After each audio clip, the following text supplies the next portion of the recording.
Bom dia com analogia, bem-vindos ao Clube Selfie. A metáfora de hoje é sobre a gota d'água.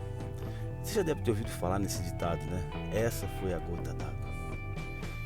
E quando a gente ouve falar sobre isso, quer dizer que a gente está com o copo tão cheio que transbordou. Qual é a gota d'água responsável por transbordar o nosso copo? Vamos viajar em cima disso? Vamos lá, se inscreva no nosso canal. Gente, voltando aqui então, é o seguinte: qual é a gota d'água que faz com que o copo transborde? Quando alguém me perguntou isso, eu respondi: é a última. Talvez você deve ter pensado também: é a última. Ou seja, a maioria das pessoas que eu converso dizem que é a última gota d'água. Essa foi a gota d'água. Metaforicamente, então, quer dizer o quê?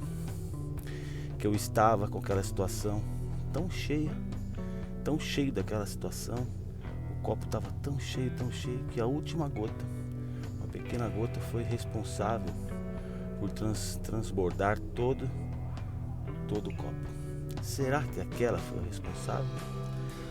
Aí um amigo me mostrou uma outra ótica com relação a esse assunto. Ou seja, qual é a gota d'água responsável? Cada uma delas.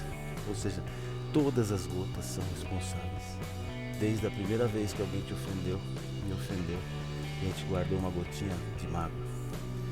Mais uma gota de mágoa, mais uma gota de mágoa. Ou de raiva, ou de falta de esperança com aquela pessoa. Ou decepção, ou traição. E essas gotas foram se acumulando. Ou seja, o que seria da última gota se não fosse a primeira?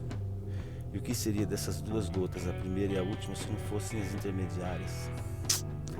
Quais são as situações intermediárias as quais você e eu vamos deixando acumular?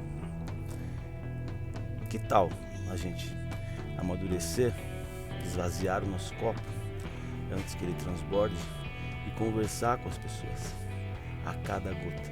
Fácil? Não. Já fiz isso algumas vezes. E confesso que numa das vezes eu perdi uma amizade de muitos anos, porque eu quis conversar, eu quis cuidar, eu quis tratar do assunto de forma madura. Mas nem sempre as pessoas estão maduras para ouvir aquilo que você acredita, que você pensa. Então é um grande desafio, mas ainda eu aposto na ideia de cuidar de cada gota que enche o nosso copo com relação a alguém ou alguma situação. Gotas essas que vão enchendo. E um belo dia a gente explode. Então que tal cuidar de cada gotinha? É isso aí. Esse é o Bom Dia com Analogia, com a metáfora gota d'água. Até amanhã.